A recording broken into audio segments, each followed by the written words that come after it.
Welcome to Stuff You Missed in History Class, a production of iHeartRadio.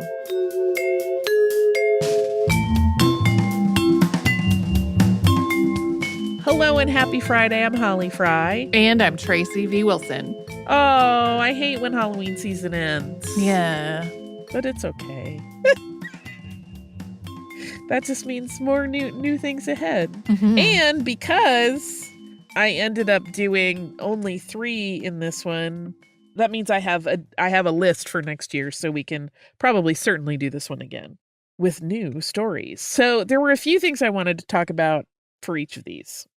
One, in talking about the men who took the picture of the brown lady, so Right. Pravand and Shira, I couldn't find hard substantiation, but there are some folks who have suggested that those 2 men were in fact hucksters in their own right, and that they had approached Country Life magazine claiming to be like professional photographers of a very high level when really they were also planning this thing. One thing that I read suggested that Indra Shira had actually borrowed the name of his wife, who was a fortune teller at this time. Okay. But there was an Indra Shira that was also working at that time, but I couldn't find substantiation of a relationship between these 2 people, so I don't know. But it is interesting. I really liked the idea that the damning piece of evidence is that the brown lady would have been like 4 feet tall, which people can be, but she was never reportedly that short. Right. And so they're like, this doesn't actually hold up or make sense. And then the resemblance to a statue that could have been used to stage a picture. Right. To do a double exposure situation. Right. Love all that. Love all of it. I also think it's funny that I didn't realize, we mentioned we had talked about this on our spirit photography episode, which was really about Mummler, and so this was like a tertiary part of it, so I didn't dig really deep in it.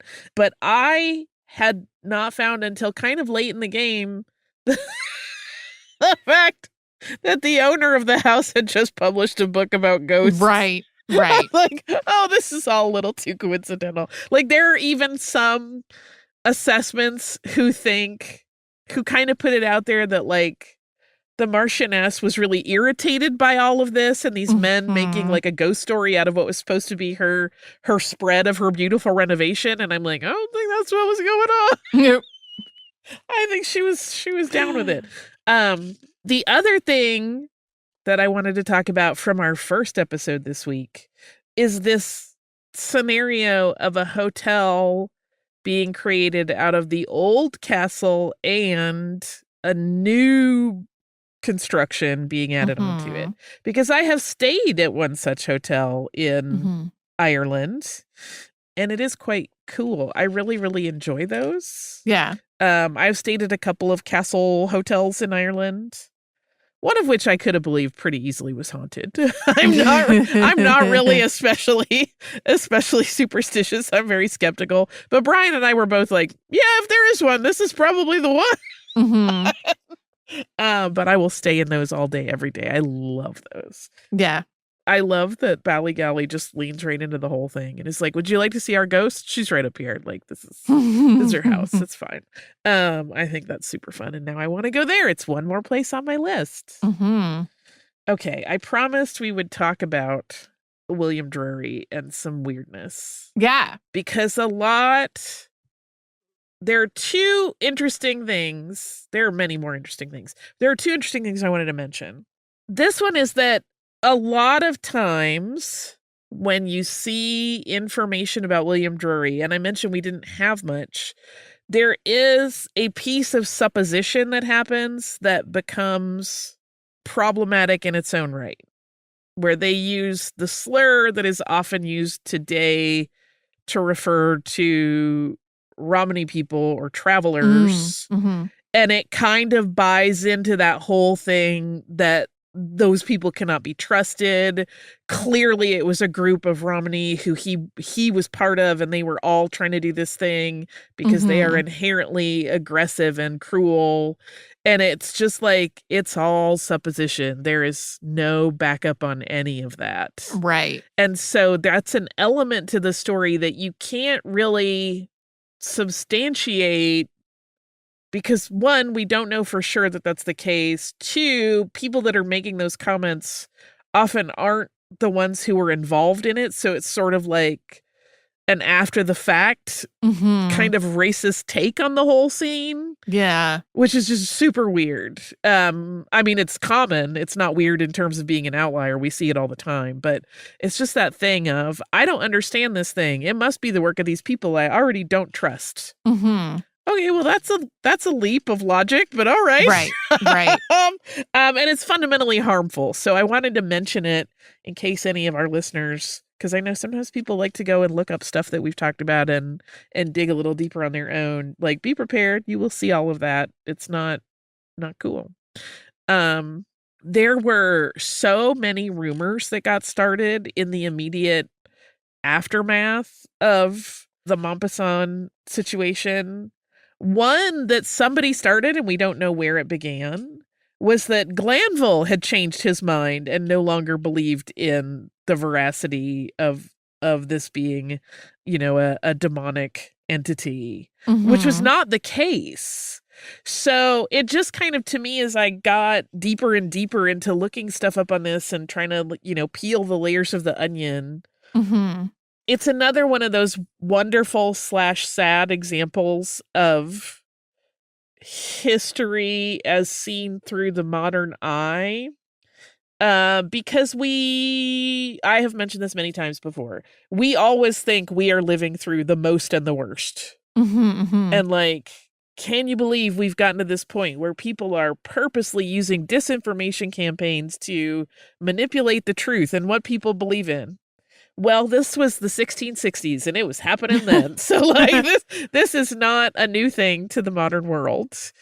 It's reassuring to know that we haven't, necessarily reached, this isn't the result of like the apex of humans being progressively more horrible that we are doing such things. But it's also sad because we've never learned from our mistakes. Anyway, that just stuck out to me.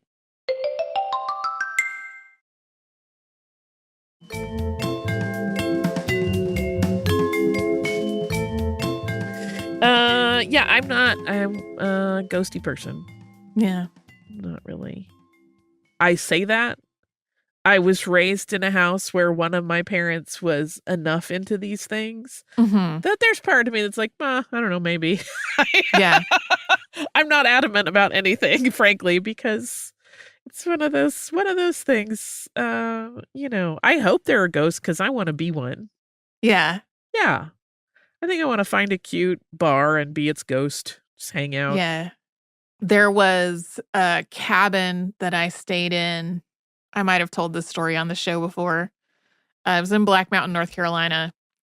And a couple of very kind neighbors allowed me to stay in it for an extraordinarily small amount of money while I was in massage school. Nice. And it was like very old, had been built by people who were like farming this little bit of land in Western North Carolina. And then like a Sears kit mother-in-law cottage had been built onto it in like the 1980s. And like I stayed in the Sears kit house. And the original log cabin structure had all of this stuff that had belonged to the parents of the people who owned the cabin now, like from places they traveled. It was really cool. And I went in there after dark one night to put away a hammock so that it wouldn't get wet and mildewy from being out in the dew. Right. And I walked into the cabin and it was like all the hairs on the back of my neck stood up. And I was like, nope. And I put the hammock on the nearest location and left and shut the door behind me and locked it and went over into the mother-in-law suite that had been added on. And like, I don't know what was up with that, but I did not want to look into the windows of that cabin after dark for the rest of the time that I stayed there because I was very sure I might see something looking back at me. I don't know if that cabin is there anymore. In my head, it was like a raccoon who's like, what is this lady doing here? Well, I later did have an experience where there was a weird repetitive thumping noise happening in the night that I was like, the ghost is coming for me now. Right. And when I got up in the morning, I realized it was apples falling out of the apple tree. But I don't know if that cabin is it's in an area that was like really, really hard hit by Helene. Like all the roads around it are still closed. And I honestly, I don't know if that was still there at some time before this, because this was 20 something years ago. And right. The people that I rented it from were in their elder years when I did that. So who knows? But yeah, that whole part of North Carolina is very close to my heart. And so I don't know if anyone else is listening to the show who's from that part of the state in the Southeast. Like, that's all still really difficult times happening out there. Oh, for sure. Yeah. I have had a couple of weird incidents. The one that I always tell people, and I know I've told you, and I feel like I've told it at a live show, was the ghost cat. Oh, yeah. Where when we were in our old apartment, there was a period of time where Brian and I both independently had been seeing a cat out of the corner of our eyes and turning and realizing there was no cat there. Yeah. Yeah. And we had 2 cats at the time, but it was always like, we thought it would be one of them, and we would turn and be like, that is neither Gigi nor Zizou. Like, what's going on? It's just the stairs. And then there was an incident where we both independently heard very clearly my deceased mother's voice. Uh-huh. And we were like, what the hell was that? And like, I had a not always awesome relationship with my mom. Right. But it would be very much in line with her personality for her as a way to like try to build a bridge to show up with an animal. Okay, yeah. And so it was like the day after we heard about that, some friends contacted us and were like, we found, and the cat we had both seen was a solid gray cat. And our friend was like, I found these gray kittens. Right. Can you take kittens? And we were like, Jan, did you bring us a cat? Like, and that's how we got Veers and Ozzel. There you go. Who are, Veers is no longer with us, and Ozzel is going to turn 20 in the new year. So it's been a while, but we have always joked that they were brought by my deceased mom. Yeah. The day that we moved into this house, with the movers moving all of our furniture and everything, we had gotten sheets on the bed. We were going to bed for our first night in this house that we live in now. And I felt the sensation of a cat jumping up onto the bed. And like, we did not have any cats at that time. Right. But that was my only experience with ghost cat in the house. I did have one other weird one that happened in San Francisco when we were staying at a hotel there that is rumored to be haunted. And there was one night, there were 2 things. One thing we solved on our own and we laughed at ourselves. And then I was relaxed, and then something else happened, which is that one night we were in bed and we heard like a jingling noise, and it just was persistent. Then it sounded like it was coming from the closet, and we eventually, like, it wouldn't stop, and we got up and we turned on the lights and we went, and we realized that there was a little like hole in the wall through which some plumbing passed, and the fitting, like a fitting that would normally close that hole, like seal it off, had come loose, and that was what was jingling. We were like, ha ha ha, we've been taken in. And then the next day, Brian was taking a shower, and I was like, I'm gonna lie down and get a nap while you take a shower. And I felt just what felt like someone scratching their fingernails gently on my back. And I just said, no, thank you. That was the end of it. But for all I know, it was like a bug that I never found. I don't know what it was. Right. It did scare the whoosits out of me for a moment. I was just like, all right, no, thank you. That's literally how I would talk to a ghost. No, thank you. Yeah. Ski-daddle. If they were a ghost, I hope they were not offended by me not wanting to chat. Yeah. But I hope to be a ghost one day because I have plans. Yeah. Outside of the Haunted Mansion, I have plans. Mm-hmm.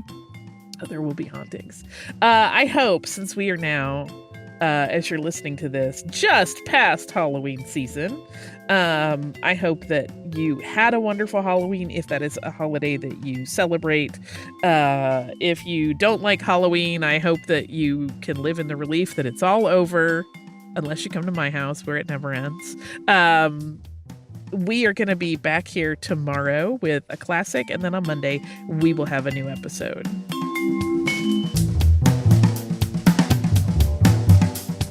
Stuff You Missed in History Class is a production of iHeartRadio. For more podcasts from iHeartRadio, visit the iHeartRadio app, Apple Podcasts, or wherever you listen to your favorite shows.